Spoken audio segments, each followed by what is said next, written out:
Well, good morning, good morning, good morning. It's a very grey day at the moment, and it looks like it could be rain. Let's hope it does, and that we can see some rejuvenation of the soil's moisture levels. I'm a rosboundy psychic medium, not a farmer, though I grew up on a farm, so it always does concern me what happens in the farming industry and the world, because that is what sustains and feeds us.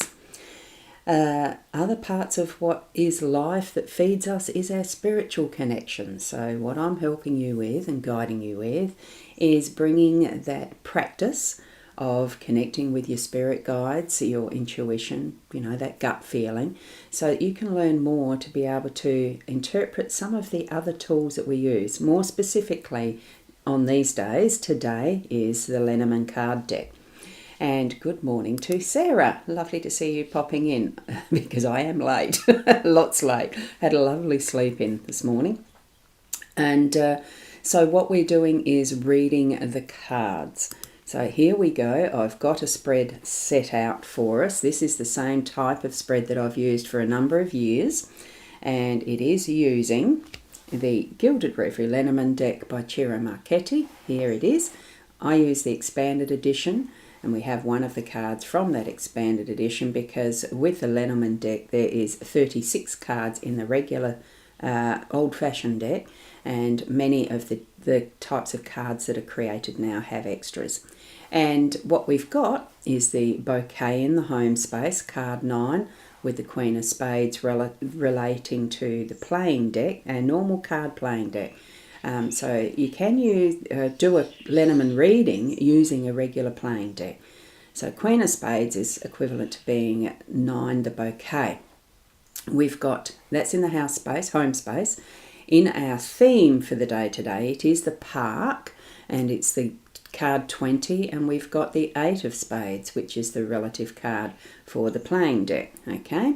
And in our workspace, we've got the major number 44, that is, I consider the double numbers angelics, and this is the magnifying glass in the workspace, okay? So what we have as our wisdom card is this, and thankfully lovely Sarah, who gifted me these, is on the stream this morning. So every day is a new day to a wise person, and isn't it beautiful? Absolutely beautiful. Now, I've also got Fiona has popped in. Good morning, Ros Girly, and all around the globe. A good afternoon or a good evening, depending where you are. And it's been raining at North Adelaide. Really? Oh, I don't know. Do you know, I haven't even checked outside to know if it's been raining here yet. It could have been raining overnight.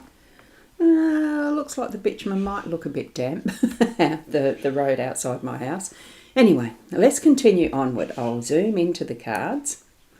So we go about that big so that we can see them in all their glory. And as you can see with this park card, isn't it glorious? It has all the potential of what is Mother Nature's contribution. We've got, to our globe, to our earth, we share the space. She's the creator. Well, we call her that, Gaia or Mother Earth, God the creator, whichever way that you like to understand this, or by the plain scientific method of how we've evolved over an evolutionary time span of millions of years. It's all truth, honestly it is. So here we have the gorgeous birds there that are on it looks like a vine or something like that, that they do look like they're sitting. One might be almost about to fly off.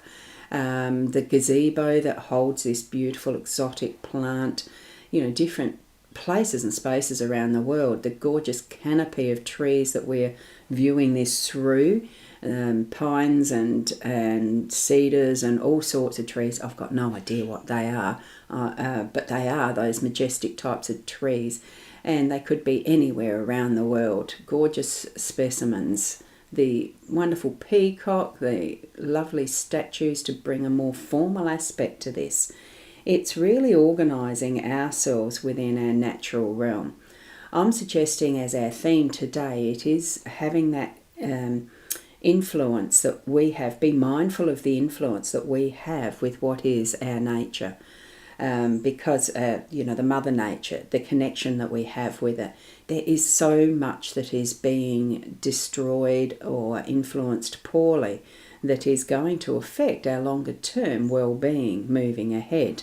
I'm very concerned for the bees and what's happening with what poisons are being laid and randomly, well, almost randomly, but by decree in Queensland, New South Wales, for fire ants is killing other bees and natural, the native species of the ants and everything as well.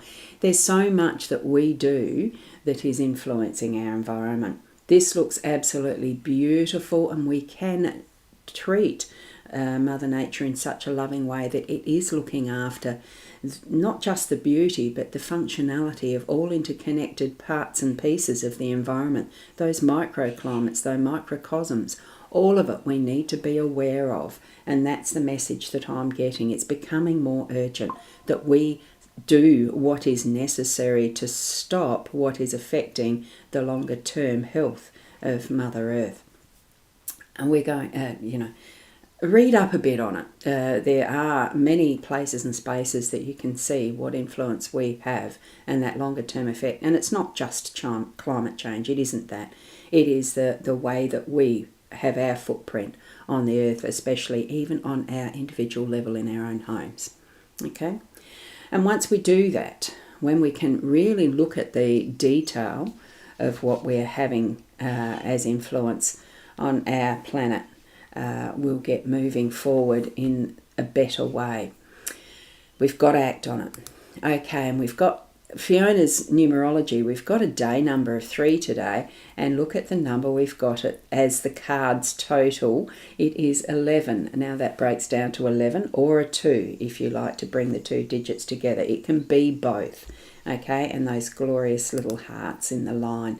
Just have another look at that for yourselves as the numbers. 3 is the day number and 11 of the total of the cards for today. So the energies are moving positive with angelic, angel, spirit, all of that. The connection of what is not seen being a big influence, okay? In our home space with the bouquet, it is a thank you. And I think I'm connecting this more with what is the rewards from looking after Mother Nature. It's not necessarily that you receive the bouquet of flowers, though you will, because the plants will love you. You plant the ones, put in your ground. It doesn't take much to put in a little bushes or pots of flowers that are going to attract the bees and the butterflies, the dragonflies, the ladybirds, all sorts of, the little ants, worms, all sorts of things that are going to be able to continue onward with this beautiful aspect of the garden, that is unseen, that works silently below the earth, and that is the toing and froing of the birds, spreading seeds in their poops as they eat, and the bees pollinating, and all sorts of things that happen in those microcosms of environments. We're going to have that joy of being able to continue to give, receive flowers in a bouquet as a thank you. And I think this is where put your thoughts to that as your direction in your own home space as well, that we are going to be gifted with the huge thank you from Gaia, Mother Earth, and bringing that forward into our conscious mind more often, that we are touching Earth gently, carefully, respectfully, moving around what we need to get action happening towards what is a better, healthier environment for us moving forward. And that includes a longer term that is our grandchildren and forward generations. Okay? I'm just feeling it's getting to that point of being very important to move through not just the thoughts and, oh my, things are happening that we don't like. We need to change it and shift it around, looking at what is the more in-depth, detailed factors of that. And here we've got Sarah saying, my garden is a pure garden of earthly delights with the bees. That's what I'm designing and trying to do with my garden. Oh, excuse me.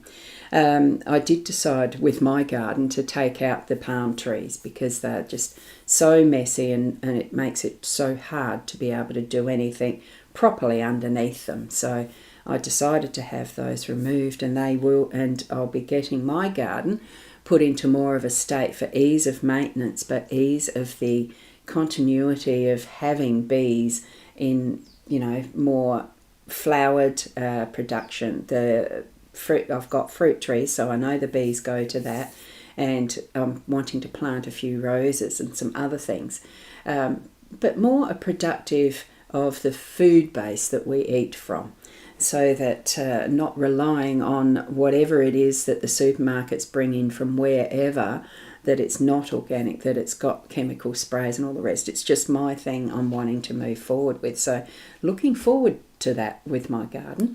And good morning, Shaz. Lovely to see you on. There you go. You are here. Tony did say that you had called while I was in the shower, because it's lovely to have my partner back here for a while at the moment. Well, partner, very, very good friend that visits very often. I consider him my partner. Here we go. And in the workspace, it is the double number. We've got the angel's presence here in the bigger form. And with the magnifying glass, we are going to be looking deeper in the bigger form, because it does show it up in the bigger form when you use it, to really see what the detail is. Now, in the workspace, it can be documents and stuff like that. Here, we've actually got it looking at pictures of what is something that's depicted in a picture, a artwork, a card. This looks like it's some of the tarot cards or something similar, and we're looking at the detail. So I'm feeling that Spirit's indicating for us, even in the workspace, if we're at work, we can help influence toward the greater good, sustainable living on earth that is looking after Mother Nature, that is lessening our complete footprint in the way that we're tromping like we're bloody giants at the moment, so that we can have a footprint as light as the fairies, so that we are going to be able to move onward, make it part of our work plan, that we are recycling as much as we can, making sure that we're not using that sort of plastic and products that isn't able to be put through that recycling or, the biodegradable type process. Use things that are like that we can put back to Mother Earth. Have that cycle of what is natural continuing to roll over in wondrous fertility and productivity, so that we can have these blooms and blossoms and all sorts. The bugs and little creatures, I don't know what these are. They do look like little beetles and things like that. I mean, the most perfect beetle in a huge paddock on a farm has been the dung beetle. I can remember when I was small, that out in the paddock, and Dad had occasionally checked the cow pats just to see what sort of activity there was in that. That's the breakdown of the manures into the earth naturally with dung beetles. We'd be counting the pats occasionally. We'd be counting what bugs and beetles, what type, looking at them to see what activity there was, so that it was sustaining the health of the earth.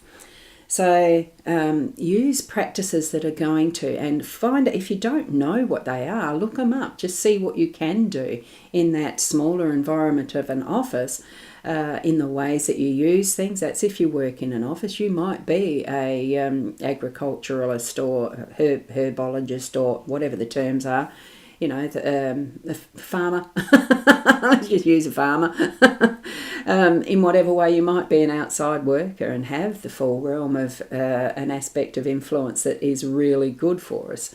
But we can start in those smallest of ways in being aware and putting into action the activities that will help nurture and grow Mother Nature in a into the future in a wonderful, sustainable way that leaves that legacy of a good earth for our children, grandchildren and forward. And it can be beautiful. We can design it as we need, and the areas that Mother Earth can do her own thing. I think we need a hell of a lot more of those areas instead of tearing them down. Okie doke. And we do have Julia has popped in as well. Good morning, Ros and all. So there we go. I'm not on a soapbox. I am doing what I can as far as my own space and place here where I live. And I'll be researching a few more of those ways that's going to be easy maintenance and able to do on, well, a 1/4 acre block. I've got a little bit more than 1,000 square metres is my property, my realm of responsibility. Sure, there's a house and there's a shed on it and a bit of concrete for a driveway or two, but the rest of it I can do a fair bit with. So I'm doing a bit more research around what is going to be a more sustainable, easy to maintain and productive space. Even if you're in an apartment, you can have a little area that has pot plants that you can grow whatever you feel is going to be able to contribute. My sister used to have an apartment recently that she'd have the pots out on the balcony, and there were some bees that would still go and visit those little plants. When they grew well, it was at Henley, so it was full seafront almost, so it's a bit harder, but there are ways that we can do it in our small way. Okay, look towards that. That's our mission for the day today. And Sarah, thank you, beautiful soul. Wishing you all a beautiful, blessed day with love and joy. Thank you so much for that. So be mindful, bring to your conscious awareness more of that is our responsibility for Mother Earth today, and we will be blessed and rewarded with the fruits of what we do, be that in the more visual and floral that is for sustaining the little creatures, or be that for what we can harvest for ourselves and our own nourishment that then moves it back and forward into the environment in good ways. So do the best that you can with that and within yourself too. Search deep for what is meaningful for you in living your life and what you are growing and learning to know what is your pathway. Thank you very much, and I'll see you tomorrow. What is today? It is Friday. I've lost track of days. And blessings. Namaste.